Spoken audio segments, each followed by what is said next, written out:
Hello everyone, today I'll show you how to copy text from PDF file to a Word document using Foxit PDF Editor. Open your PDF file with Foxit PDF Editor.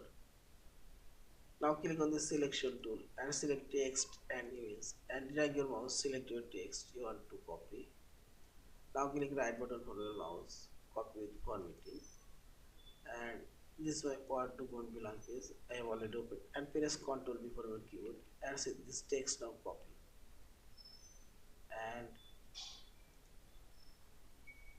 also I will copy this text similar way. Press Ctrl C for your keyboard also and press Ctrl V and see this. Also I will copy all of this text from this PDF document. Press Ctrl A for your keyboard and select all text. Now select right one and copy, and I will paste here and see this. All of this text now copy. See this. Yeah. In this we can copy text from PDF file to Word file. Yeah. Thank you for watching. Please subscribe, like, share, and comments.